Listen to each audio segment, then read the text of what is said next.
네, 반갑습니다.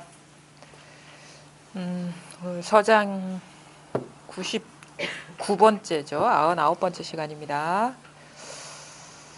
332일, 37 왕장원 성석에 대한 답서.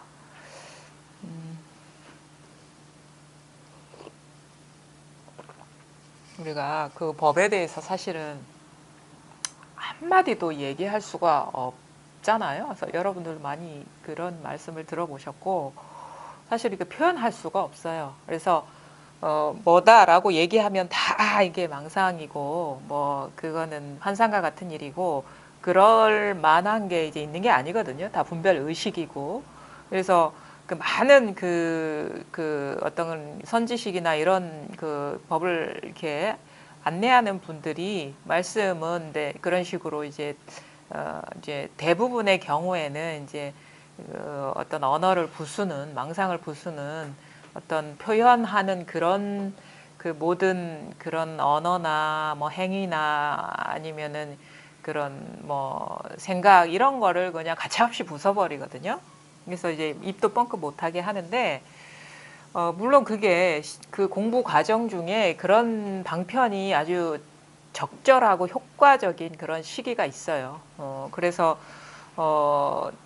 우리가 여전히 오랜 세월 동안에 이제 망상, 관념에 사로잡혀 있고 모양으로 분별하는 거는 너무 진짜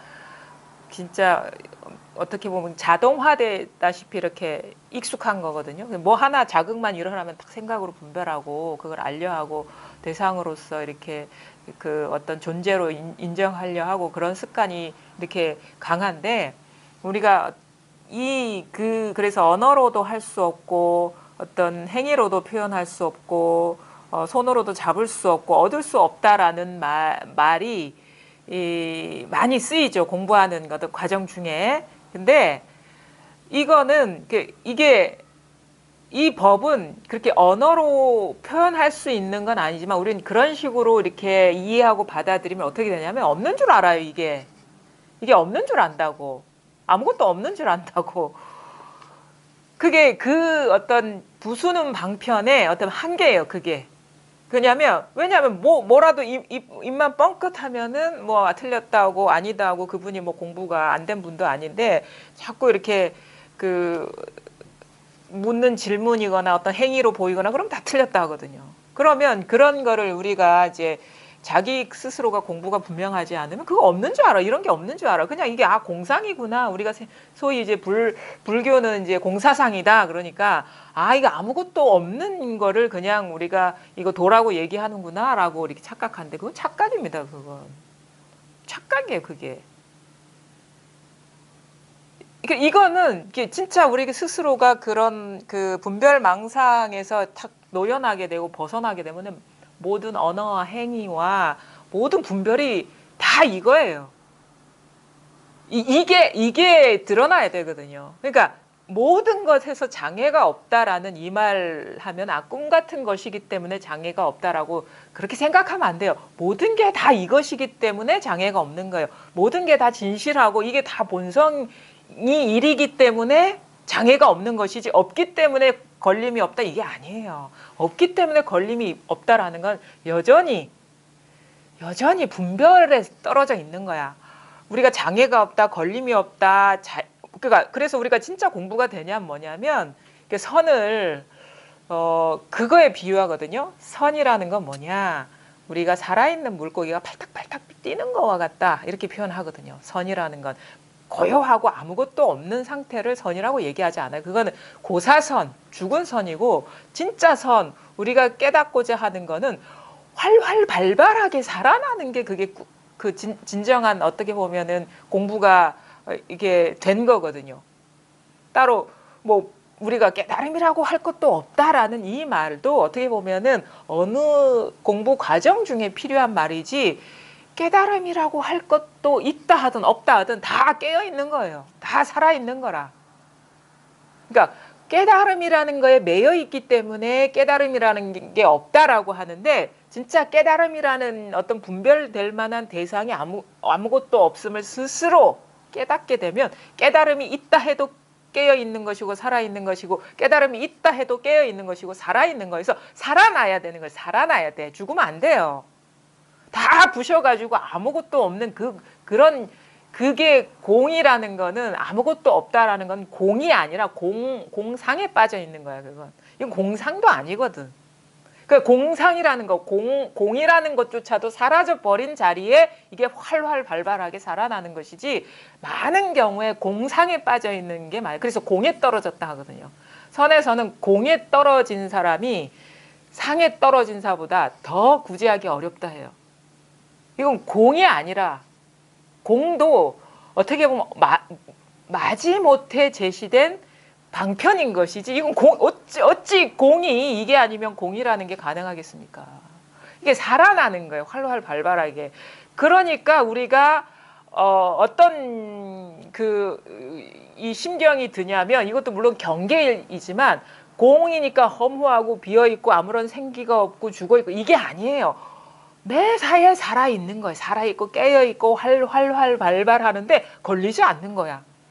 매사에 매사에 깨어 있는데 걸리지 않는 것이지 아무것도 없어서 걸리지 않는 게 아니라는 거예요.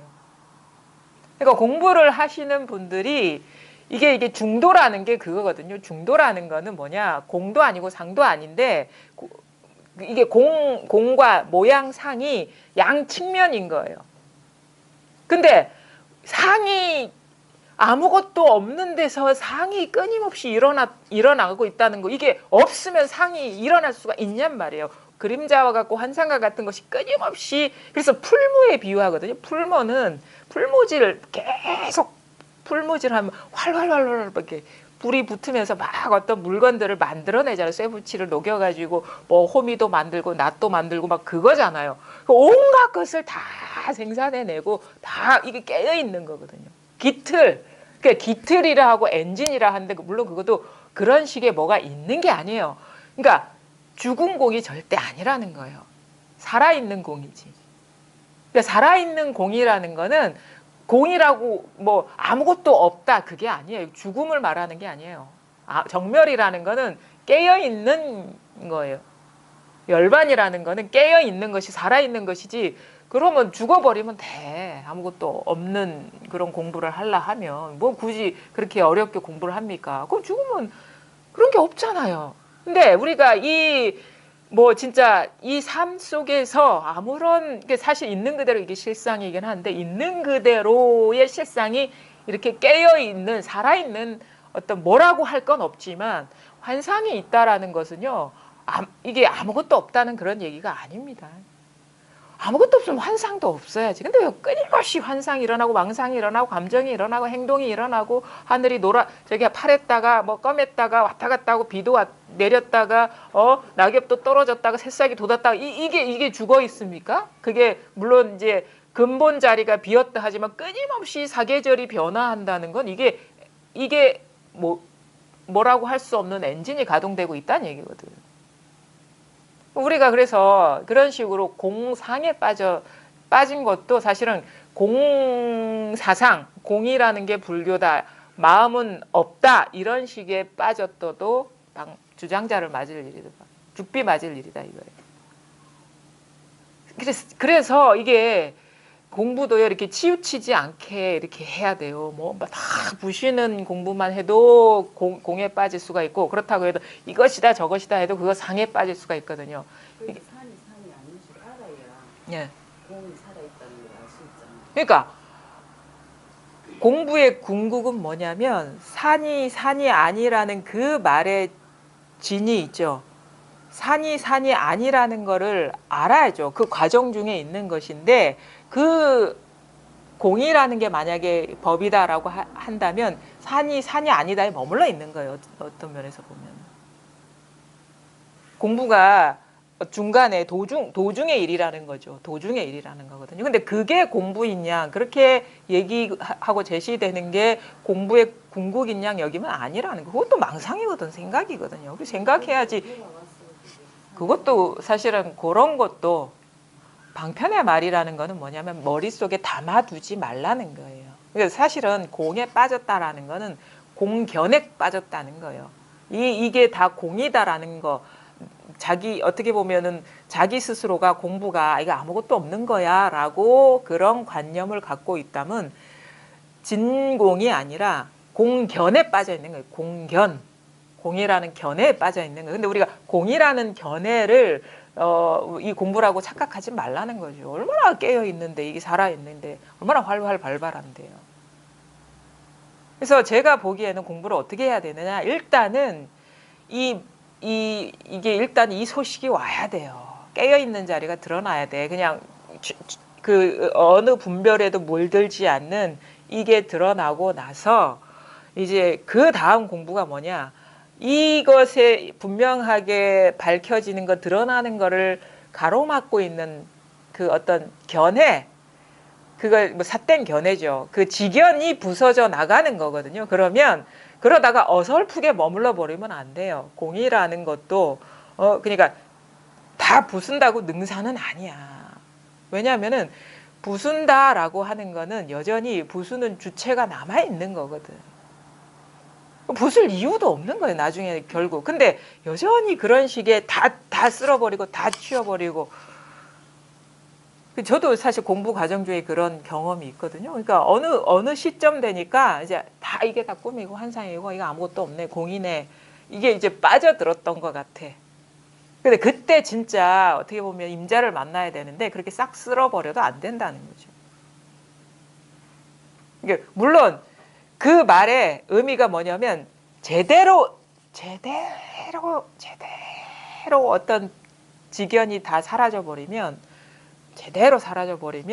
결코 죽지 않는다 이죠. 벌떡 일어나지. 그러니까 우리가 그런 거 있잖아요.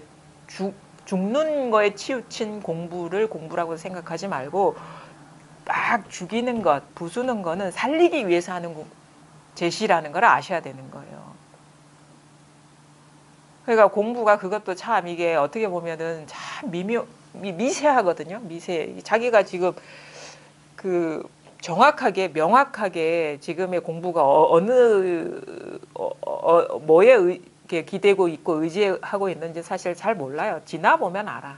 지나보면 뭘 아냐면 내가 실수한 부분을 아는 거예요. 뭐 법을 아는 게 아니라 자기가 실수한 부분을 알게 되거든요. 근데 자기 지금의 어떤 공부 상태는 사실 잘 모르죠. 어떻게 보면 지나가는 과정이기 때문에. 근데 또 지나보면 그때 뭐가 잘못됐고 어떤 견해에 빠져 있었는지를 알게 되는 거예요. 그러니까 이제 공부가 이렇게 우리가 보면은 사실은 이게 참 미묘합니다. 어느 순간 문득 이게 탁 자각이 되고 나면 공부 다 된 것 같아요. 근데 지내보면 압니다. 지내보면 막 이 바탕자리에 대한 감이 없는 건 아닌데 막 망상이 끝도 없이 일어나서 어떤 면에서 보면 더 피곤해지는 듯한 느낌이 들거든요. 그럼 거기서 막 혼란을 겪어. 그러다가 문득 또 어떤 인연을 만나가지고 이것도 다 꿈과 같은 일이구나라는 걸 보게 되면 좀 수월해지죠. 그러니까 그게 또 멈춰 있는 사람이 많은데 그렇게 어떻게 보면은 보는 어떤 자기만의 공부를 이렇게 정의할 수 있는 그런 상태, 자기만의 언어가 있다면 그거는 아직도 공부가 어떤 생각에 의지하고 있는 상태라는 걸 보셔야 되는데 스스로는 모르죠. 그래서 그 고비를 넘어가야지 내가 그런 어떤 그 견해나 지견이나 그런 거에 의지하고 있었구나. 대부분이 뭐냐? 공부 과정 중에 들은 말이에요. 의지하고 있는 말들은. 근데 그것도 그래서 방편의 말이라는 거는 나중에는 우리 나무가 이렇게 잘 자랄 때 처음에 이렇게 부목을 대잖아요. 이게 방편의 말은 부목인 거야. 부목의 어떻게 보면 그 존재 이유는 뭡니까? 나무가 잘 자라는데 지가 존재하는 게 있는 게 아니거든요. 나무가 잘 자라면 자기 공부가 되면 이게 필요가 없어져야 돼. 근데 여전히 그거에 의지하고 있으면 안 되거든요. 그 방편의 말이라는 건 그거와 같다라는 거예요. 그래서 어느 순간 되면 이 부목이 많으면요, 나무가 잘 자라지 않아요. 그 의지했던 언어들, 공부에 대한 어떤 지식들, 이런 것이 완전히 헛개비가 돼버려야 돼요. 그 모든 말이 법을 표현하는 게 아니구나라는 게 그러니까 내가 공부 과정 중에 들은 그게 뭐 경전의 말이든 어록의 말이든 뭐 이렇게 이 공부를 가리키는 사람의 말이든 그 말이 법을 보증해주는 그 퍼센테이지가 1%도 안 된다는 걸 알아야 되는 거예요. 1%도 안. 그 말에 도가 있는 게 아니에요. 말에 도가 있는 게 아니라고. 결국은 뭘 알게 되느냐. 물론 이제 어떤 면에서 보면은 어떤 생각에서 자유로운 면, 어떤 법에 대한 법직연, 그런 법에 대한 관념에서 이제 빠져나와 가지고 그거에 사로잡히지 않는 면이 있고, 공부가 되면, 그러니까 부처님이 와서 법이 어떻다 얘기해도 속지 않는 그런 면이 있고, 또 한 면은 뭐냐, 그냥 모든 게 그냥 즐거운 일이에요. 기쁜 일이야. 충만한 일인 거예요. 모든 게 그냥 그게 그 기독교에서 그런 표현, 신의 은총이야. 그냥 다 부처야. 다 부처라는 말은, 이런 말 많이 들어보셨잖아요. 모든 게 두두물물이 다 그 부처다 이렇게 얘기하죠. 그 말하고 만약에 아무것도 없는 게 도라면 그게 맞지가 않거든. 모든 게 부처라고 얘기했는데 모든 게 아무것도 없다라고 얘기하는 거, 다 이게 공상이다라고, 공이다라고 얘기하는 건 맞지가 않거든. 부처라는 거는 우리가 그 무의미한 허무를 얘기하는 게, 허무함을 얘기하는 게 절대 아니거든요. 부처라는 건. 그 완전 진리인 거예요. 법성인 거, 법성. 불성을 말하는 불성. 그리고 불성을 얘기하거든요. 불성은 죽은 게 아니에요. 아무것도 없는 게 아닌 걸 말하는 거예요. 그러니까 살아나는 공부를 결국에는 해야 되는 거예요. 어떤 말에도 걸리지 않으면서 어떤 말도 거짓되지 않다는 거를 스스로 이제 깨달아야 되는 거거든요. 밝게. 그리고 분별은, 그러니까 우리가 이제 공부 과정 중에 밝게 깨어나지 못하는 이유는 다 자기 분별일 뿐이에요. 남이 분별 때문에 우리가 깨어나지 못하는 게 아니고, 남이 분별 때문에 내가 괴로운 게 아니에요. 분별은 다 자기 분별밖에 없어요. 남이 분별은 없어요. 우리가 이렇게 얘기한다고, 그렇지 않아요. 내가 같이 살고 있는 사람이, 그 사람은 말도 안 되는 행동을 해가지고 속을 박박 긁어 놓는다 하는데, 그럼에도 불구하고 그거는 그 사람의 분별이 아니고 자기 분별이라는 거예요. 빈틈없이. 그거를 밝게 보셔야 되는 거예요. 설사 그런 식으로 이렇게 뭐 행위하고 행동하고 하더라도요.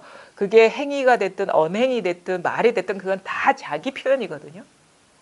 자기가 자기 분별인 것이지 밖에서 들어오는 건 아무것도 없어요. 그게 아무리 몹쓸 행동이고 몹쓸 짓이든 간에 그게 물 샐 틈이 없어져야 돼. 우리는 자기 변명을 하거든. 아니 저런 진짜 흉악범인데 그거 나쁜 거 아니냐. 물론 나쁘긴 나쁜 거죠. 근데 그 분별은 그 사람한테서 오는 게 아니라는 걸 분명히 아셔야죠. 그런 것에서의 우리가 이제 빈 구석이 생기는 부분이나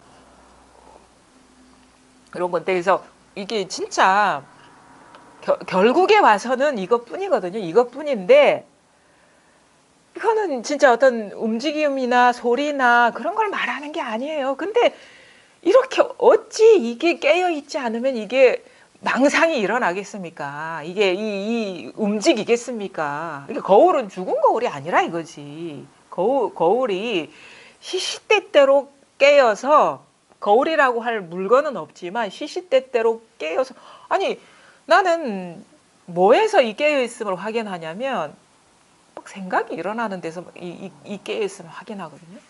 소리가 일어나는 데서 깨어 있음을 확인하고, 그 다음에 뭐 감정이 막 좋은 감정이든 나쁜 감정이든 막 용솟음 치는 데서 이게 너무도 생생하고, 우리 아파 보신 분들은 알아요. 건강할 때는 잘 모르는데 막 아프면 너무 깨어 있는 거예요. 이게 너무 깨어 있는 거예요.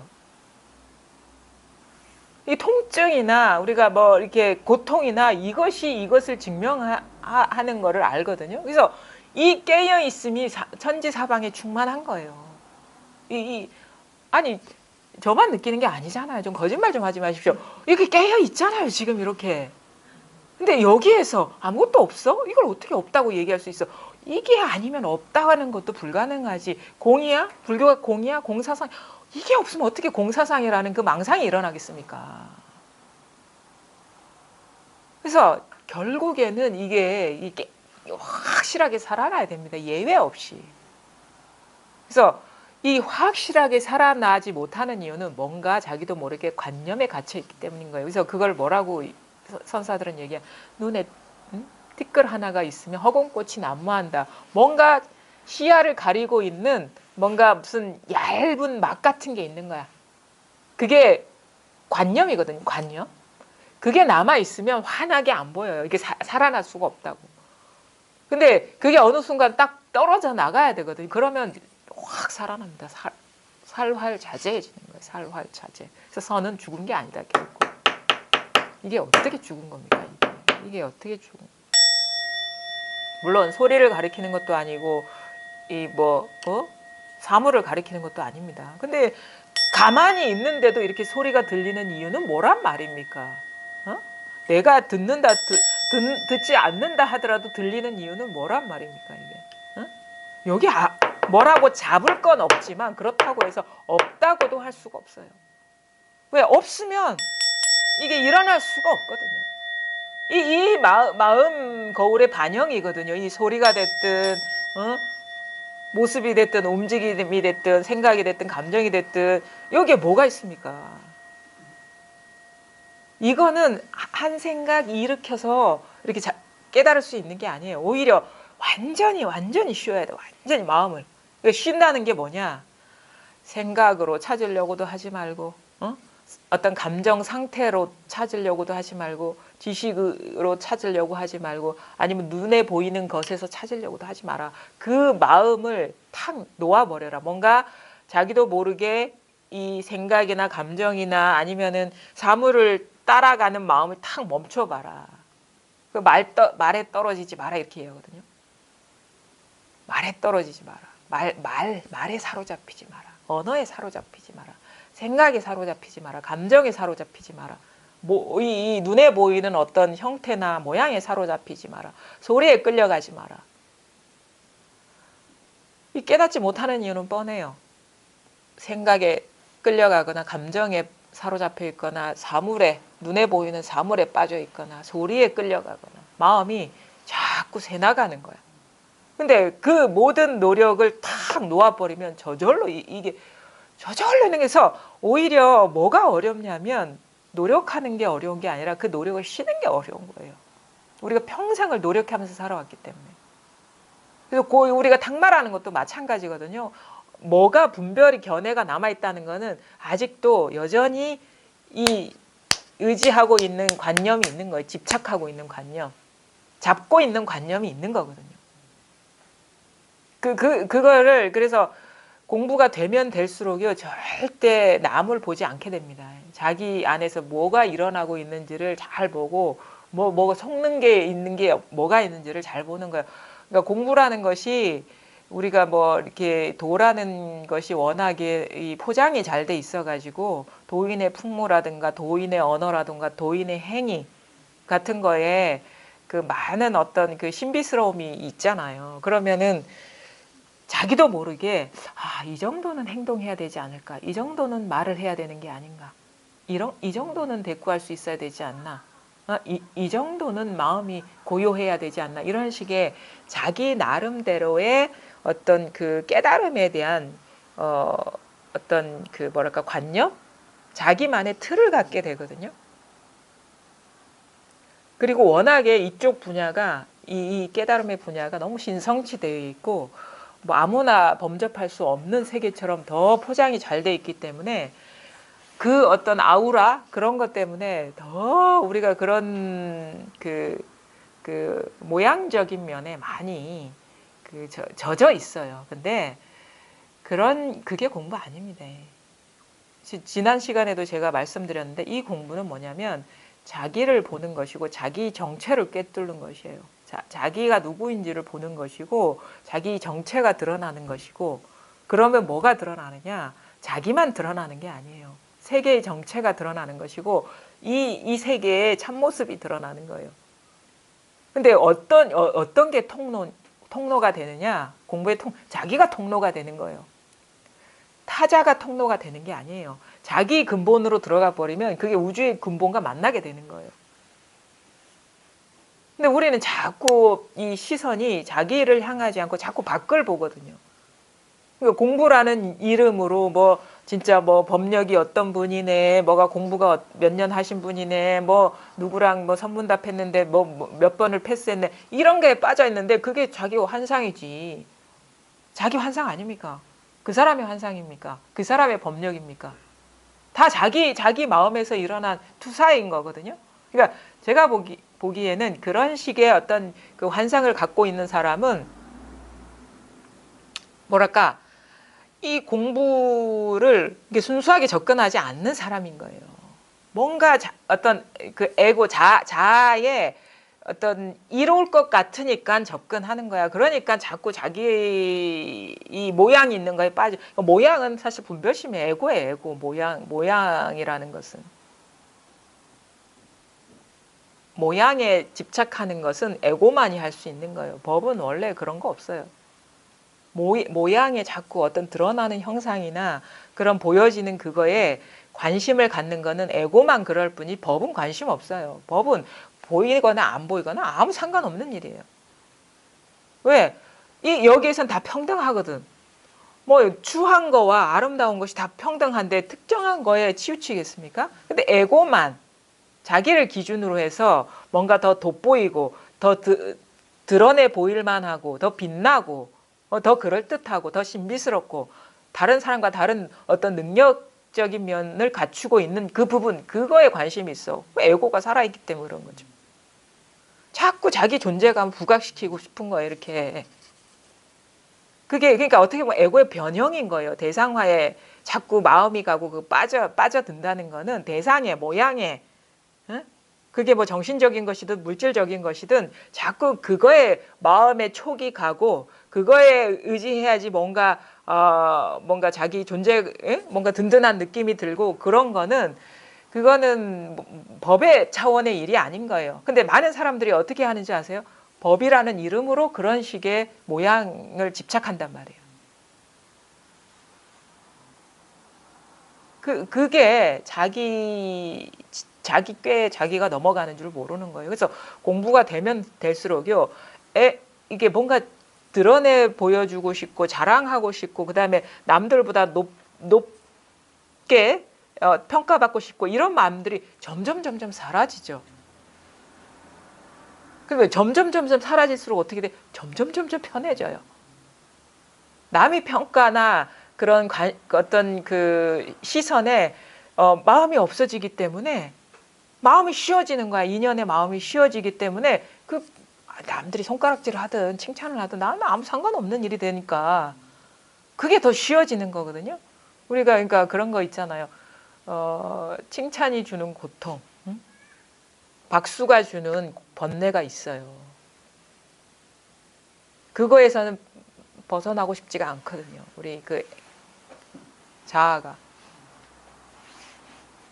저 같은 경우도 그랬던 것 같아요. 처음에는 뭔가 체험이 됐다고 하니까 제일 시끄러워요. 막 한마디 하고 싶은 거야. 저 사람은 이것도 모르나 하면서 막 돌아다니고 싶은 거예요. 진짜. 막 이렇게 막 자기도 모르게 이게 뭔가 자랑하고 싶은 그 욕구에 속고 있다는 줄을 모르거든요. 그래서 이제 이게 공부가 고만고만한 도반들끼리 또 얘기하자. 누가 공부는 됐고 안 됐고 그럼 인정받으면 내가 좀 그렇지 이런 마음이 든단 말이에요. 진짜. 누가 좀 얘기해 줬으면 좋겠고. 응? 근데 이제 공부가 이제 깊어지면 깊어질수록요. 이게 처음에는 이게 도가 뭐냐고 물으면 이런 거고 저런 거고 이런 얘기를 하고 싶은 거예요. 근데 나중에 그래서 저 아무것도 모르는데 이런 얘기가 잘 안 나와. 자꾸 얘기하고 싶기 때문에. 근데 저도 공부 때 그랬거든요. 항상 저희 선생님이 하시는 말씀이 공부에 대해서 물으면 모릅니다라고 대답을 하라는 거예요. 모릅니다라고 대답한 사람이 이제 공부를 잘한 사람이라고. 진짜 그런 얘기를 했어요. 그래서 저희 때도 이제 좀 이렇게 소모임처럼 도반들끼리 이게 모이면 이제 뭐 연세 드신 선배님들도 계시고 뭐 보살님들도 계시고 그런데 이게 그런 거야. 저 같은 경우 그래도 좀 어느 정도 조금 먹물이 들으니까 좀 책도 읽은 게 있으니까 한마디씩 하라 하면은 한마디씩 하게 되는데 이 말하는 사람은 칭찬 안 하고 저 구석에 앉아 있는 보살 저 아무것도 모릅니다. 그게 그게 진짜 좋은 거라고 이렇게 얘기를 하셨거든요. 근데 이제 그때는 진정한 뜻을 몰랐어요. 그 말의 진정한 뜻을 몰랐는데 그러니까 나중에 물론 그 말 안 하는 것이 능사는 아니라는 건 알아요. 말 안 하는 것이 능사는 아닌데 공부가 이제 하면 할수록 뭘 느끼냐면 욕구를 느끼는 거야. 욕구를 보게 되는 거야. 욕구. 뭔가 이렇게 이게 뭔가 자기 공부를 드러내고 싶은 욕구가 보이는 거예요. 이게 남아 있으면 한마디 하고 싶거든요. 근데 이게 남아 있지 않으면 사실은 그러니까 보통 사람들이 모른다라고 하는 건 아무것도 모르는 사람이구나라고 치부를 이렇게 하게 되잖아요. 보통 언어에서 뭐 공부를 하는 과정에 있는 사람들이 그렇게 썩 안목이 분명합니까? 근데 물론 모른다라는 것도 이렇게 얘기할 수 있어. 그냥 모르는 바보처럼 얘기하는 사람과 눈 똑바로 뜨고 모른다고 얘기하는 사람의 차이가 있을 수가 있거든요. 근데 그걸 뭘 보냐면 모른다라는 언어를 보는 게 아니라 욕구를 보는 거예요. 욕구. 진짜 나는 아무것도 나라는 존재감이 없는 사람은 그냥 진짜 모릅니다라고 하는 게 오히려 전혀 문제가 안 되는 상황이고. 욕구가 많기 때문에 네. 맞춤해서 알라고 할 수도 있잖아요. 뭐요? 그 상황을. 근데 사람들이 그런 식으로 교묘하진 않아요. 왜냐하면 그거는 어느 정도 알거든. 사실은 그거는 그렇죠. 어차피 어느 정도 공부하면요, 이거는 자기 문제라는 걸 알거든요. 그 공부를 가르쳐 주는 사람이 인정하든 인정하지 않든 자기 문제라는 건 어느 정도 아는데 그 상태면 그런 식으로 교묘하게 그렇게 마음을 쓰진 않아요. 공부를 하다 보면 어느 정도 하다 보면 그런 어떤 그 사람이 점점점 단순해지고 머리를 안 쓰게 되거든요. 그렇게까지 할 필요는 없죠, 사실은. 뭐하러 공부해, 그러면? 뭐하러 공부합니까? 자기 그 자체가 오히려 진짜 번뇌의 구덩인데. 그래서 어느 정도 공부하면 또 이전과 다른 면이 있어요. 사람이라는 게 그 이전에는 진짜 막 머리도 막 돌아가고 막 한 가지 상황을 몇 갑절 막 돌려가지고 몇 바퀴 그런 거 있다 하더라고요. 그 바둑 놓을 때 이 사람이 딱 한 수를 보면 몇 수 앞까지 내다보고 이렇게 그 다음 수를 둔다 하잖아요. 근데요, 이상하게 이 공부의 맛을 들이면 그렇게 생각 길이가 짧아져요. 그렇게 교묘해지지가 않아요. 물론 꼭 필요할 때가 있겠죠. 막 집중해서 해야 될 게 있는데 우리가 평상시에는 그런 식으로 머리가 잘 안 돌아가거든요. 생각이 막 돌아가지 않거든요. 그래서 아주 단순한 대답을 하게 되는데 또 어떤 사람은 그 단순함이 열수를 내다본 말이다 이렇게 얘기를 한다고. 그런 거 아니에요. 너무도 단순하기 때문에 자기 생각에 빠져서 그러는 거야. 이때까지 제대로 하고 있는 줄 알았는데 알고 보니 제대로 안 하고 있었단 말입니다. 예. 그러다 보니까 내가 알고 있는 게 아니구나 하고 다시 이렇게 시작하니까 그거를 머리를 쓰는 게 아니고요. 그런 게. 그러니까 그런 어떤 그 분들의 어떤 그 경우도 있는데 우리가 소위 말해서 이렇게 소모임으로 이제 공부를 했다 치면은 공부가 그래도 체험하고 수년을 지난 사람들한테 얘기죠. 이 자리를 이렇게 알고 적어도 뭐 6, 7년 이상은 된 사람들을 이렇게 상대로 할 때 이렇게 얘기를 하는 것이지. 물론 그거는 이제 초심자들한테 이제 필요한 내용인데 이제 공부가 어느 정도 깊어지더라도 내가 모른다라는 얘기를 아무렇지도 않게 얘기하는 게 쉬운 일이 아니다라는 거예요. 그건 뭐냐? 단지 모른다라는 언어의 문제가 아니라 여전히 어떤 자기 존재감, 어떤 에고 이것이 어떤 욕구 이런 것들이 이렇게 쉽게 사라지지 않는다라는 얘기거든요. 제 그 말의 뜻은. 그래서 근데 우리가 저기 사실은 그게 설사 이제 언어일지라도 물론 이제 욕구가 반영되지 않는 분의 어떤 말씀도 있을 수 있지만 조금이라도 이렇게 남아 있고 공부에 어떤 부족한 부분이 있고 그런 부분이 이제 말로 표현할 때 사실 모른다라는 말 자체도 사실 꺼내기가 쉽지가 않아요. 이게 저도 사실 쉽지가 않았거든요. 요즘 들어서 아무것도 모릅니다. 하겠더라고. 사실 어느 정도 공부가 돼도요. 저 사람이 인정을 이게 뭐가 있냐면 남이 인정하든 인정하지 않든 난 상관없다라는 얘기거든요. 이 공부에 대해서. 설사 진짜 완전히 공부를 수십 년씩 한 사람이 보고 이게 이 사람의 공부를 이제 보려고 이렇게 떠보는 얘기일지라도 그분이 인정이나 아니면은 부정에 나는 연연하지 않겠다 그런 마음이 없다 그거거든요. 그래지기가 쉽지가 않다라는 거죠, 사실은. 우리가 공부에 진짜 권위 있는 사람, 분명히 안목도 있고 십수년 무르익은 사람이 이렇게 그 사람이랑 대화하는데 그 사람이 인정을 받고 싶지, 그 사람이 넌 아무것도 모르냐? 이 말 듣는 게 쉽지가 않죠. 근데 그럼에도 불구하고 그 어떤 평가나 그런 좀 멘트에 이제 자기 공부의 기준을 두지 않는 것이 그게 진정한 공부라는 거예요. 제 말의 의지는. 그게 쉽지가 않아요. 그래서 공부가 이렇게 20년, 30년 얘기를 하는 것이거든요. 그리고 이게 공부를 하다 보면 우리도 이렇게 여러 가지 책을 읽거든요. 이게 처음에 읽을 때는 그냥 그래 맞는 말씀을 하시지 이렇게 하고 이렇게 내가 이게 소화를 했다라고 넘어갈 수 있을지언정 나중에 읽어보면 내가 공부해 보면 알아요. 이 사람은 공부가 어느 정도 된 사람이구나라는 걸 자기가 공부가 돼야지 알게 되는데 진짜 표현하는 어떤 그런 이것도 우리가 생각하기에 이 내면의 풍경이 변하는 거거든요. 내면의 풍경이 처음에는 어떤 식으로 이렇게 우리가 관심이 있냐면 모든 것이 하나다라는 거.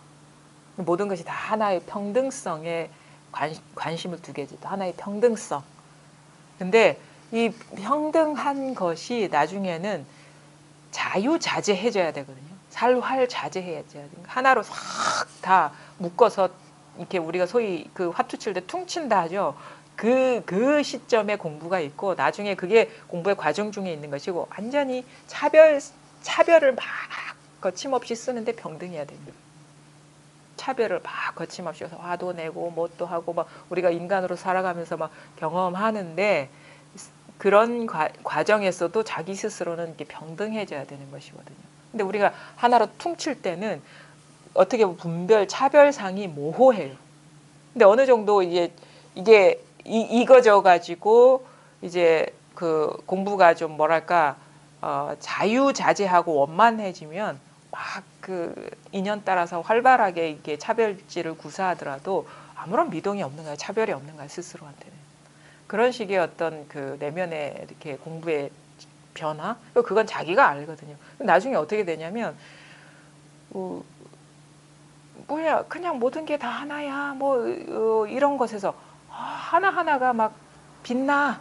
하나하나가 빛나. 두두물물이 붙여다. 이렇게도 될 수 있고. 하나하나가 그 자체의 빛깔을 잃지 않고 빛나. 근데 그 과정을 넘어서면 어떻게 되냐면 내 몸이야 그냥 내 몸이야 그냥 그게. 내 몸이 따로 있는 게 아니라 모든 물건들이 내 몸이 돼버려요. 그런 식으로의 이상하게 어느 시점 되면 그런 식으로의 표현들이 또 나타나거든요. 그러면 그 사람이 내가 공부를 해봐야 이 사람 참 공부가 깊은 상태에서 나오는 말이구나. 아니면 얕은 상태에서 나오는 말이구나. 이런 것들이 그 맛을 알게 되는 거예요. 공부의 맛을. 그래서 저는 참 다행스럽게도 여러분들이 이렇게 함께 해주셔가지고 이제 이런 공부를 꾸준히 할 수 있는 그런 어떤 인연을 가진 것 같거든요. 저도 이 여러분들처럼 이렇게 도반들과 만나면서 공부를 하면서 저도 공부가 많이 힘을 얻은 것 같고 성장한 것 같고 좀 이제 많이 쉬워진 것 같아요. 그래서 참 감사하게 생각을 하는데 여러분들도 2년 되면 뭐 꼭 누군가의 의지에서 공부한다는 그 삶을 뭐 영원히 가져라는 게 아니라 이런 식으로 자기 공부를 할 수 있는 그런 기회를 갖는 것도 참 좋다. 그래서 옛날에 우리는 선지식이 우리가 보기에는 스승이라는 존재가 그냥 자기 공부가 어느 정도 되고 끝났으니까 그 제자들을 가르친다 이렇게 저는 받아들였었거든요. 근데 지금 생각해보면 그분들이 공부하시고 계셨구나라는 걸 알게 되겠더라고요. 그분들이 그냥 그런 어떤 스승의 형상으로서 자기 공부를 하고 있었구나라는 걸 알게 되는 거예요. 그래서 보면은 어록에서도 보면은 많은 제자들을 배출하고 많은 어떤 그 공부 회상을 이렇게 돌아다니거든요. 뭐 원호 선사 같은 경우도 중국 당시에 막 곳곳을 돌아다니다가 나중에 사천성, 원래 고향이 사천이거든요.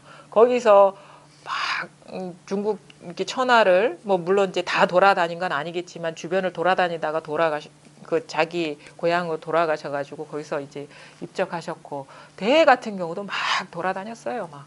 근데 그게 뭐 어떤 거사들이 이렇게 초빙해가지고 회상을 열어서 법을 펴기도 하고, 아니면은 뭐 그냥 승려들이 그 절에서 초빙해가지고 법을 펴기도 해서 이분은 당대의 안목이 뛰어나가지고 사람들을 두루 가르쳤구나. 물론 그렇게도 생각할 수 있지만 뭐 아무나 초대하진 않으니까 다 그게 자기 공부가 익어가는 그런 그 어떤 삶을 살았구나라는 걸 알게 되거든요. 그러니까 하여튼 어떤 식으로든, 그리고 자기 혼자 공부하는 거는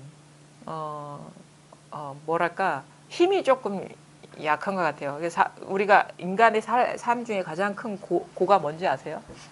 사람 만나는 고가 제일 큰 고예요. 내가 보기에는. 어느 정도 공부하면 자기 생활하는 거는 크게 문제가 안 될 수도 있거든요. 근데 막 사람을 만나면요, 막 관계 속에서 틀어지기도 하고 오해를 사기도 하고 막 그 비난을 받기도 해요. 그 과정에서 공부가 더 이렇게 보면 익어가는 것 같아요. 그다음에 그 여러 사람들을 이끌고 간다는 것 자체도 엄청난 세속적으로도 짐이잖아요. 그것이 온갖 불협화음도 있을 수 있고 거기에서 뭐 다양한 성향의 사람들이 만나기 때문에 맨날 사람을 만난다는 게 시험대에 오르는 거와 다를 바가 없는데, 그 과정에서 상당히 자기의 어떤 공부의 폭이나 그 어떤 그 깊이 이런 것들이 이제 좀 발전하는 것 같거든요. 그러니까 뭐 그런 기회를 마다하지 않는 것도 좋은데, 일단은 그 자기 공부가 이제 굳건해야죠. 어느 정도 자기 스스로 이제 흔들리지 않을 정도가 돼야지 해야지. 막 자기도 막 뿌리채 흔들리고 있는데 누구를 구제할 거라고.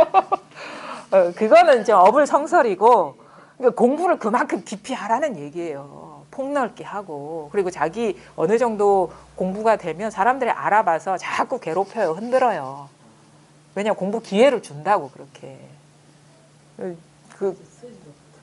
그러니까 이제 뭐 사람마다 또 그것도 다 이제 각자 주어진 인연이 다르겠지만, 어쨌든 간에 자기 공부가 이제 확실히 굳건해지고 자기 힘으로 설 수 있고, 외풍에도 흔들리지, 자기 자리를 잃지 않고 흔들리지 않을, 뭐 흔들리더라도 곧바로 어떤 그 삿된 데 떨어지지 않고 자기 자리를 잃지 않는 그런 이제 인연이 돼야겠죠. 근데 하여튼간 이제 저도 이제 공부를 해보니까 참 여러분들이 스승님이구나라는 걸 참 이제 저도 감사하게 생각을 하거든요. 그러니까 모든 사람이 그 같은 어떤 비슷한 처지에서 공부를 하지만 이런 기회를 만나는 것도 모든 사람한테 다 해당되지 않는데, 그 무슨 진짜 업보가 일어나고 그거에서 모르겠지만 이렇게 어떤 면에서는 이제 감사하죠. 상당히.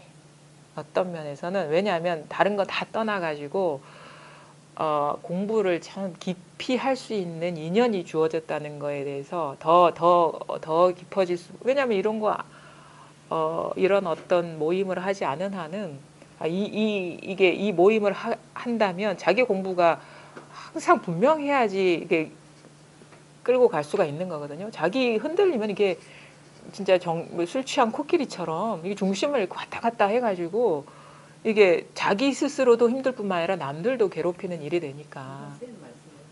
어. 사람, 그러니까 저도 처음에 오늘은 막 어떤 공부해온 얘기를 막 하게 되는데 그런 거 있어요. 이 공부가 저는 이제 공부를 통해서 사람이 많이 이렇게 안정을 찾았고 이제 번뇌에서 벗어났고 물론 이제 실상을 이렇게 보는 눈도 달라졌다는 거를 이제 그 경험을 했죠. 근데 이런 식의 가르침을 한 번도 살아오면서 받아본 적이 없잖아요. 뭐 학교 선생님이 가르쳐줘요, 부모님이 가르쳐줘요, 그렇죠? 아니 뭐 친구가 가르쳐줘요. 이런 식으로 어떻게 보면 혁명이거든, 혁명, 삶의 혁명. 근데 나는 여러분들처럼 이렇게 처음에 좀 이렇게 공부 모임을 가졌을 때 두려웠어요. 과연 내가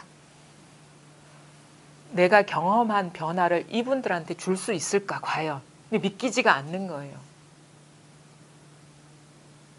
그러니까 이게 뭐 한 번도 시도해 보지도 않았던 것이고 그 다음에 또 그렇기 때문에 더더욱 확신이 안 드는 거야. 근데도 인연이 주어졌고 근데 내 스스로 이 법에 대한 확신은 있기 때문에 그냥 나오는 대로 얘기를 하는 거야. 나오는 대로. 뭐 어떤 교수법이 따로 있었던 것도 아니고 그렇다고 교사로서 이렇게 사람을 다루어 보고 가르쳐 봤던 것도 아니고 완전 진짜 막 그 저 책 아줌마 선이잖아요. 아줌마가 이게 사람을 그것도 그냥 우리가 지식 공부하듯이 이렇게 주입하는 게 아니라 내면의 변화, 내적인 혁명을 일으키는 이 공부를 이끌 수 있을까? 세속적인 교수법도 이렇게 시도를 안 해봤는데. 근데 그래서 그냥 나오는 대로 하는 거야. 막 던지는 거야. 막. 내 스스로가 옳다고 여기고 맞다고 여기는 말을 두서없이 막 하는데 사람이 변해요. 희한해. 사람이 변한다. 그래서 그때 느끼는 게 뭐냐면 이거는 자기 살림살이가 가장 중요한 거구나라는 걸 알게 된 거예요. 자기 살림살이 그게 교수법이라거나 말을 조리 있게 한다거나 아니면은 이 사람의 심리를 알아가지고 요럴 땐 요런 말을 탁 해줘야지 변화가 오겠지 이런 거를 상대에 대한 정보나 지식 그러니까 어떤 개인에 대한 어떤 심리학적 이해 아니면은 그거 플러스 일반적인 교수법이라는 어떤 방법 그 다음에 어떤 식으로든 사람을 교육시켜왔던 그런 경험이 없더라도 그거는 그닥 중요하진 않은 거라는 걸 알게 됐어요. 뭐가 중요하냐? 자기 살림살이가 중요한 거예요. 왜 그러냐면 이거는 자기 살림살이가 없으면 전혀 사람을 변화시킬 수가 없어요. 자기 살림살이가 없으면. 이건 참 묘한 공부거든요. 그래서 제가 공부 과정 중에 항상 느낀 건 뭐냐면 어떤 사람이 나의 어떤 지식 수준이나 아니면은 뭐 나의 교양이나 아니면은 나의 기질을 잘 파악해서 나의 입맛에 맞게 쏙쏙쏙쏙 지도해 주어서 내가 공부된 게 아니고 이 공부의 그런 어떤 그 풍경은 뭐냐면 그분이 두서없이 말을 하든 뭐 하든 간에 말에 있는 게 아니라 마치 가로등처럼 그 자리에서 항상 빛을 비춰줬기 때문에 내가 공부가 됐구나라는 걸 알게 되는 거예요. 늘 같은 자리에서 늘 그게 어제 말과 오늘이 다를지라도 그 자리에서 똑같은 이 자기 어떤 살림살이의 빛을 비추고 있었기 때문에 내가 변했구나라는 걸 알게 되는 거예요. 근데 이거는 말을 조리 있게 할 수도 없어요. 사실은 이것이 뭐 말에 어떤 해당되는 게 아니기 때문에.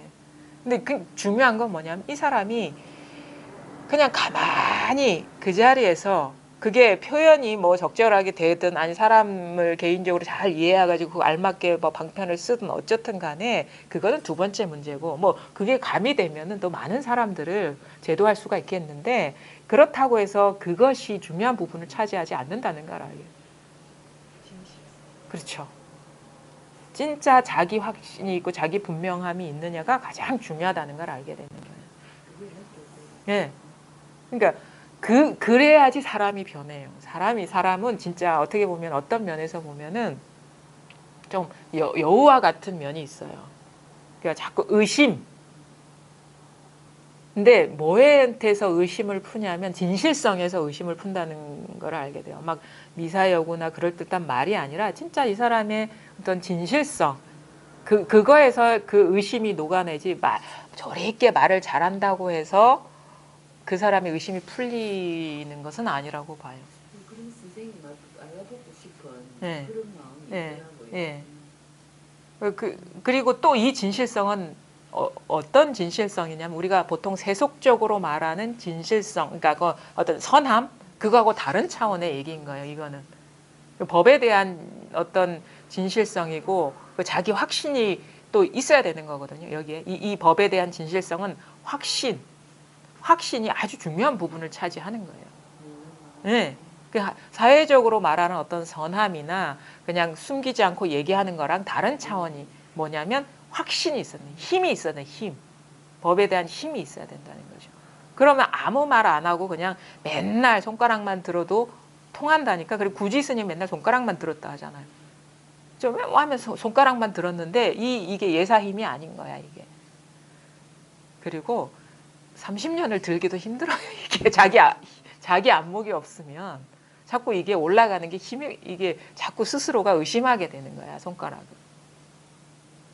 그러니까 자기 확신이 있으니까 아무 말 안 하고 손가락만 들을 수 있는 거예요. 단순함이 진짜 어떻게 보면은 단순함이 참 어려운 거예요. 단순함이 맨날 똑같은 얘기를 하는 게 어려운 거예요. 왜냐하면 사람들은 금방 똑같은 말에 질리거든요. 근데 맨날 똑같은 얘기를 한다는 것은 뭐냐면 확신이 있기 때문에 하는 거예요. 그게 확신이 있기 때문에. 딴 얘기 할 게 없고 볼 것도 없기 때문에 뭐 여러 가지 말이 필요 없는 거거든요. 그러니까 참 기본적으로 여기에서 어떤 진실됨이라는 거는 법에 대한 자기 확신이 분명해야 된다. 거기에서 이제 우리가 그 진실성도 나오는 것이다. 하여튼간 조금이라도 이게 생각이 남아 있으면요 자신 없어요. 이게 자신이 없어. 왜냐면 우리가 뭐 자기 말을 그냥 수능적으로 듣는 사람만 오지 않거든요. 이 사람 그 우리 덕산 그 스님 알잖아요. 덕산 선사, 덕산 현감 그분이 박사 금강경 박사인데 뭐 남쪽에 단박에 깨닫는 그런 이상한 소문을 들어가지고 그 마구니들을 깨부수려고 왔죠. 그러니까 뭐 박사면 나름대로 자기 이론에 확신도 있는 사람이 박사니까 자기가 논문을 쓸 정도니까. 근데 와가지고 막 주저리 용담 숭신 선사한테 막 주저리 얘기했는데 가만히 듣고만 있는 거예요.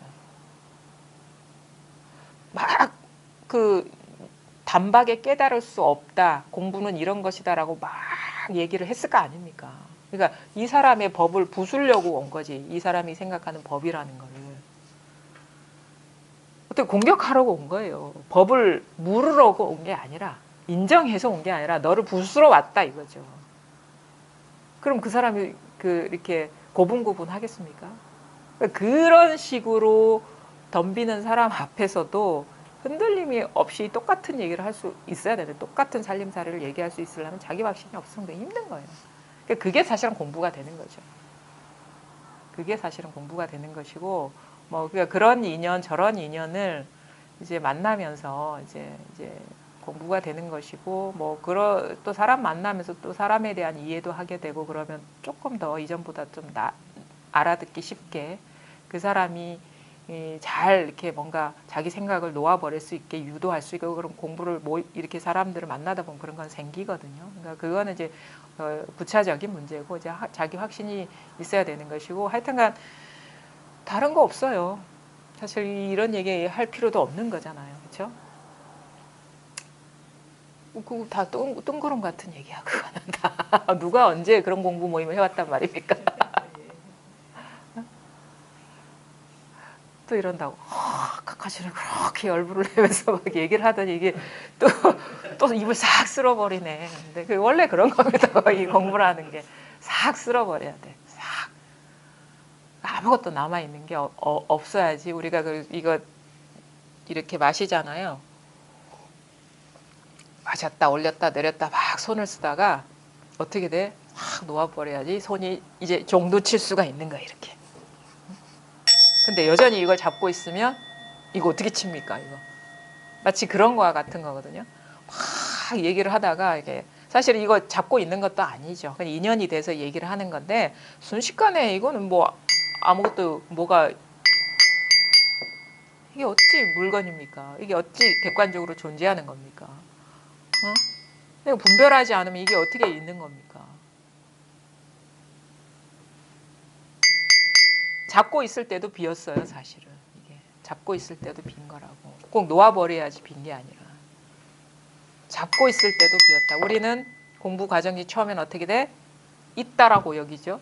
어느 순간 되면 아 이거 아니네 놓아버리죠. 이거 없는 거야 이렇게 한다고. 근데 나중에 공부는 어떻게 잡고 있는데도 없는 게 돼버려요. 잡고 있는데도 없는 게. 그 쉽지는 않죠. 그렇게 쉽지는 않죠. 왜냐하면 우리가 분별하던 그러니까 습관의 문제라고 봅니다. 저는 습관이 워낙에 깊기 때문에 이게 있는 게 아니라는 게 너무 아니 네. 이렇게 일어나는 무슨 네. 일이 일어나고 있는 거 그거를 제대로 못 보니까 네. 생각이 그렇죠. 그 쉽게 끌려가고 그렇죠. 그리고 그 여전히 그 미세한 어떤 그 고정관념들이 그 여전히 그 힘을 발휘하고 있기 때문에 이게 자유자재가 안 되고 공부를 그냥 하다 보면 돼요. 그냥 하다 보면 되는데 그렇다고 해서 그냥 하다 보면 된다라고 또 이런 식으로 놓아버려도 안 되거든요. 그러니까 해도 너무 힘을 기울여서도 안 되고 아예 놓아버려서도 안 돼요. 근데 그 가장 중요한 거는 진짜 나는 진짜 제대로 좀 공부를 해야 되겠다. 이게 그 남은 생 내가 이 공부가 가장 중요한 어떤 과제가 되는 것이고 그렇다고 해서 막 이게 막 집착하면 어떤 식으로 발동이 되냐 머리가 돌아가요. 집착하면 머리가 돌아가요. 놓아버리면 아예 잊어버려요. 아예 뭐 잊어버린다 해야 되나? 그냥 옛날 습관으로 돌아가 버려요. 머리 굴리는지도 모르고 돌아가. 예, 너무 집착하면 머리가 돌아가. 그렇다고 해서 놓아버리면 옛날 습관으로 돌아가. 그 감각을 잡아야 되는 거예요. 그러니까 그냥 뭐 안 하는 것 같은데 마음 속에서는 그 좀 뭐랄까 이 공부에 이게 호시우행이라고 얘기하죠. 호랑이 눈으로 속얼음에 호랑이 눈으로 이제 공부를 해야 된다. 그 안 하는 것 같은데 그 이제 놓지 않고 그냥 하는 거예요. 그게 이상하게 그 눈이라는 게 호시 할 때 그 호랑이의 눈은 마음의 눈이지 내 육안을 말하는 게 아니거든요. 마음의 눈은 이게 살아 있는 거예요. 근데 이 생각의 어떤 이런 거나 뭐 어떤 몸의 이런 것들은 이제 좀 소걸음처럼 느릿느릿하고 작동이 안 되는 것 같은데 이 마음의 눈, 본성의 눈은 이게 살아 있는 거죠. 그러니까 마음의 눈이 이렇게 불을 밝히려면 우리가 공부에 마음이 있어야 되거든요. 공부에 마음이 없으면 눈을 감아버리는 거니까. 그러니까 그러니까 공부를 하다 보면 이제 이렇게도 흔들리고 저렇게도 흔들리다가 어느 순간 되면 또 확 밝아지고 또 이렇게도 흔들리고 저렇게도 흔들리다가 또 어느 순간 확 밝아지고 이 패턴이 계속 이렇게 하다가 어느 순간 이제 길이 사라져 버리죠. 그냥 내 그 자리, 늘 그 자리였구나라는 걸 알게 돼서 근데 그럼에도 불구하고 뭐가 분명해지느냐 지금 바로 여러분 눈앞에 바로 지금 이것이 분명해질 뿐이고 모든 일이 이 일로 돌아오는 것이죠. 모든 일이 이 일로 돌아오면 시간도 따로 없고 공간도 따로 없고 길도 따로 없어요. 그러니까 없다라기보다는 따로 없다. 뭐 이런 식으로 표현하죠. 깨달음도 따로 없고 체험도 따로 없고 뭐 시간도 따로 없고 공간도 따로 없고 다 일이다 이거죠. 뭐 체험도 하여간 뭐 책도 따로 없고 글도 따로 없고 나도 따로 없고 남도 따로 없고 항상 한번 보겠습니다. 331쪽 37 왕장원 성석에 대한 답서. 저는 온갖 인연을 쉬어버렸습니다. 일상생활에 다만 이와 같다면 괴로워하고 걱정하는 마음은 없을 것입니다. 님이 처지에서 무엇이 부족합니까? 세속에서는 천만 가지가 모두 만족스럽다고 할 만합니다. 만약 우리 문중으로 몸을 훌쩍 솟구쳐 한번 내던진다면 어찌 허리에 10만관의 돈주머니를 두르고 학을 타고 양주로 날아가는 것에 그치겠습니까? 옛날에 양문공 대년이 나이 30에 광해원련 스님을 만나서 가슴을 가로막는 물건을 제거하였습니다. 그때 이후로 조정에 있거나 시골에 있거나 시종일관 공명에 끌려다니지 않고 부귀에 구속되지 않았습니다. 이것은 공명과 부귀를 가볍게 여기는 생각이 있어서가 아니라 도가 있으면 법이 원래 그렇기 때문입니다. 조주 스님이 말했습니다. 여러분은 24시간에게 불임을 당하지만 나는 24시간을 부릴 수 있다. 이 노인의 이 말이 억지로 하는 말이 아니라 법이 원래 그렇기 때문입니다. 두 번째 편지네요. 왕장원 성석에 대한 답서. 저는 온갖 인연을 쉬어버렸습니다. 이게 이제 대해 자신 얘기예요. 그러니까 아까도 얘기했죠. 부처님이 와서 긍정을 하든 부정을 하든 나는 상관하지 않는다 이 말이거든요. 그러니까 이 부처님의 아들이잖아요. 출가한 승려라면. 그러니까 부처님의 자식이고 부처님 법을 따르는 사람인데 부처님이 와서 네 긍정을 하든 부정을 하든 나는 상관하지 않는, 그게 바로 인연을 쉬어버린다는 거예요. 그러니까 뿐만 아니라 부처님 법까지, 예? 자기가 진짜 목숨 걸고 깨달으려는 부처님 법까지 인연을 쉬었는데 다른 여타의 거는 뭐 안 쉬었겠습니까? 상관 안 한다. 어떤 일이 펼쳐지든 간에. 일상생활에 다만 이와 같다면 괴로워하고 걱정하는 마음은 없을 것입니다. 그렇죠? 인연을 쉬어버리면 무슨 괴로움이 있겠습니까? 그렇죠? 응? 자식에 대한 인연도 쉬어버리고 응? 배우자에 대한 인연도 쉬어버리고 응? 뭐 친구에 대한 인연도 쉬어버리고 부모님에 대한 인연도 쉬어버리고 직장 동료에 대한 인연도 쉬어버리고. 인연 쉬어버리면 그러면 뭐 어디 혼자 떠나서 살아야 되는 건가? 그거 아니에요. 인연을 쉰다는 거는 분별 집착하는 마음을 쉰다 이거예요. 그 시공간을 떠나는 게 아니라 마음을 쉬어버리는 거예요. 마음을. 왜? 분별 집착할 만한 실체가 없기 때문에. 그래서 쉬는 게 좋아서 쉬는 게 아니라 법이 원래 그러하기 때문에 쉰다 이 말이에요. 일상생활에 다만 이와 같다면 괴로워하고 걱정하는 마음은 없을 것입니다. 님이 처지에서 무엇이 부족합니까?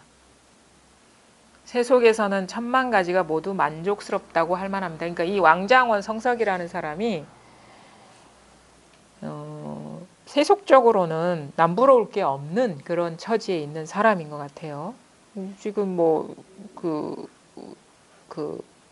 세상에 나아가서 벼슬도 하고 뭐 많은 것을 이뤘는데 뭐 부족함이 뭐가 있겠냐. 세속에서는 천만 가지가 모두 만족스럽다고 할 만합니다.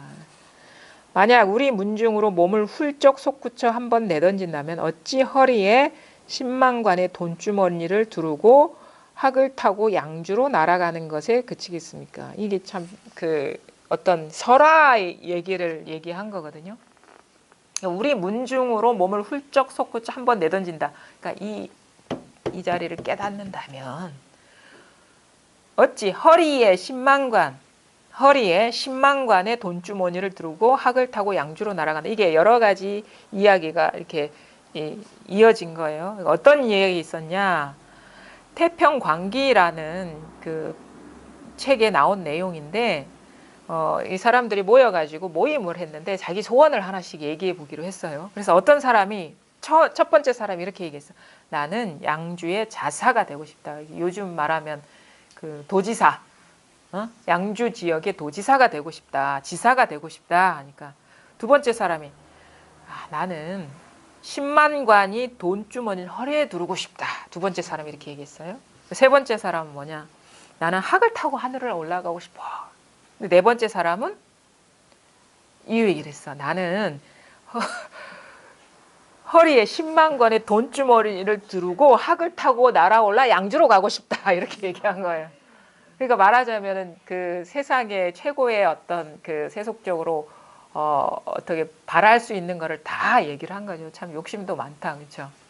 근데 이 말은 뭐냐면 세속에서 얻을 수 있는 최대의 영광 보다 더하다. 어찌 그것에 그치겠습니까? 이것을 깨닫는다면 세속적으로 뛰어난 아니면 훌륭한 그 어떤 성취를 하는 것 이상의 어떤 결과를 얻는다. 금강경에도 그렇게 나와 있잖아요. 그 뭐 선남자 선녀인이여 뭐 온 우주 삼라만상을 칠보로 장식한다 하더라도 이 금강경 이 구절을 수지 독송하는 것이 더 큰 것이다. 이 말이거든요. 온 우주를 다 보석으로 이렇게 장식하는 것보다 더 뛰어난 일이다. 이 똑같은 어떤 그 유형의 말이거든요. 그러니까 옛날에 양문고, 그러니까 어떤 면에서 보면은 세속에서 아무리 얻을 것 없이 얻었지만 아직 그게 대단한 일이 아니다라고 얘기하고 있는 거예요. 옛날에 양문공 대년이 나이 30에 광해원련 스님을 만나서 가슴을 가로막는 물건을 제거하였습니다. 그때 이후로 조정에 있거나 시골에 있거나 시종일관 공명에 끌려다니지 않고 부귀에 구속되지 않았습니다.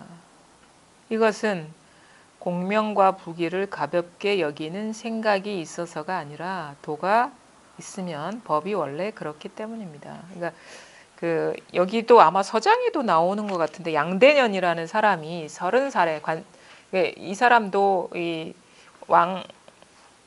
왕장원과 다를 바가 없는 양반 자제인데 30살에 그 광해원련이라는 선사를 만나가지고 깨달은 거예요. 이 사람이 이제 깨닫고 나니까 가슴에 가로막는 게 다 사라졌죠. 왜냐하면 이 깨닫기 전에 다 있는 줄 알았는데 있는 게 아니구나라는 걸 깨달았기 때문에 장애가 사라진 거예요. 근데 그 이후로 이 사람이 여전히 세속에서 관직에 나가서 여러 가지 사무를 받는데 조정에 있거나 그러니까 중앙에 불려가지고 중앙 관료로 생활하거나 아니면 시골로 자천돼가지고 시골에서 자기 일을 하거나 간에 시종일관 공명에 끌려다니지 않고 부귀에도 구속되지 않고 살았다. 이 예를 이제 모범적인 사례를 제시하는 거예요. 근데 이게 이것은 공명과 부귀를 가볍게 여겨서가 아니라는 거예요. 이거 무슨 말인지 잘 아셔야 됩니다. 부귀, 영화 이게 뭐냐? 세속적인 걸 말하는 거거든요. 그거를 무시해서 이렇게 한 게 아니다. 세속적인 것은 너무 이제 뭔가 이제 불완전하고 부족하고 더러운 거니까 그거에 뭐 내가 조정에 갔든 시골 생활을 한직에 나와가지고 뭐 생활을 하든 끌려다니지 않는다라는 거는 모양 있는 거는 다 좀 천한 것이고 오염된 것이고 그런 생각을 해서가 아니다. 이것은 도가 원래 그렇기 때문이다. 그러니까 원래 실상이 그렇기 때문인 것이지 우리가 뭐 부귀 영화에 대해서 어떤 면에서는 좀 낮게 보는 사람도 있잖아요. 물질적인 세계라고 너무 겉으로 드러나는 모양 세계라고 좀 어떤 사상이나 사유나 이런 것이 더 값어치가 있는 것인지 모양으로 드러나는 어떤 뭐 물질적인 거는 좀 천시하는 경향도 있잖아요. 그렇죠? 그래서가 아니다 이거예요. 법이 원래 그렇기 때문에 그런 것이다. 그거에 끌려다니지 않았다. 조주 스님이 말했습니다. 여러분은 24시간에게 불임을 당하지만 나는 24시간을 부릴 수 있다. 가능합니까? 잘하고 계시면서요. 이 노인의 이 말이 억지로 하는 말이 아니라 법이 원래 그렇기 때문에 여러분이 구속받고 있지 않아요. 삶은 아무 문제가 없어요. 세상은. 여러분이 시간도 잘 부리고 있고 공간도 잘 부리고 있거든요. 삶도 잘 부리고 있고 죽음도 잘 부리고 있습니다. 원래 그래요.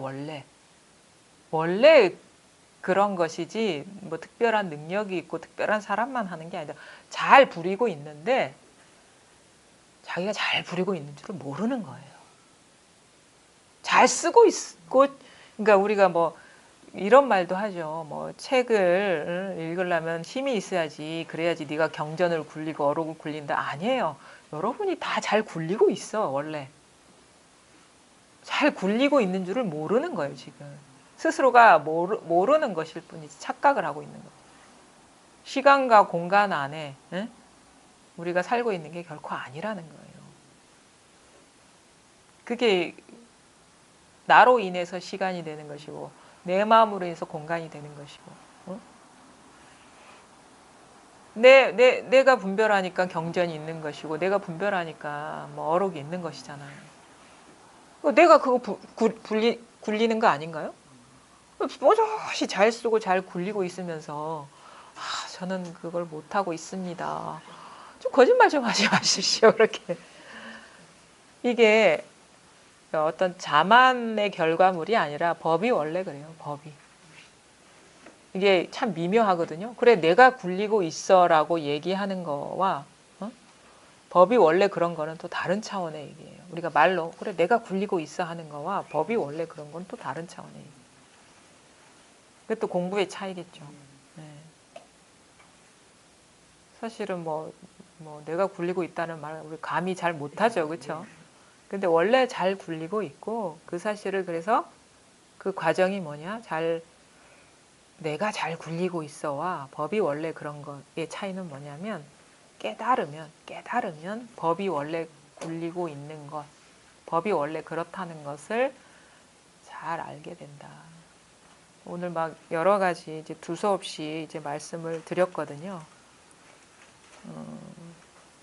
다 잊어버리시고 그냥 보고 듣고 느끼고 알고 하는 과정에서 변함없는 거에만 이제 마음을 두십시오. 이게 중요한 건 그거예요. 뭐 탕마니 뭐니 이런 것도 얘기할 수 있는 부분이지만 그럼 진정으로 탕마가 되려면 어떻게 돼야 되느냐? 이거에 이제 밝아지고 그리고 자기도 모르게 사로잡혀 있는 분별들이 있거든요. 그러니까 요게 관심을 두다 보면 그게 보여요. 이 관심이 없으면 안 보여요.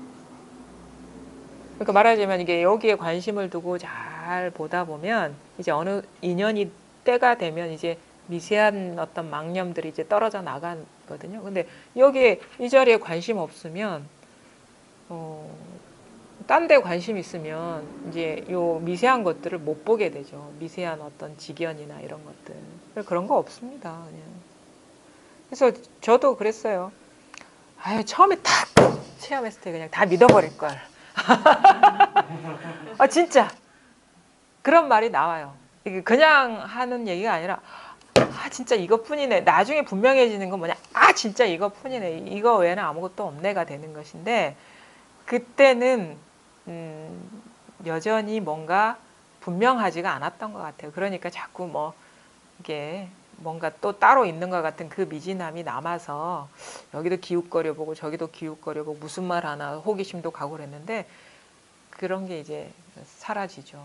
그리고 그게 바로 인연, 아까 대스님이 얘기했듯이 모든 인연을 쉬어버렸습니다. 여러분도 공부가 이렇게 깊어져 가지고 이렇게 모든 인연을 쉬셔 가지고 걸림없이 이렇게 살활자제한 그런 삶을 살아가시기 바랍니다. 뭐 그런 일도 또 따로 없지만 오늘 여기까지 하겠습니다.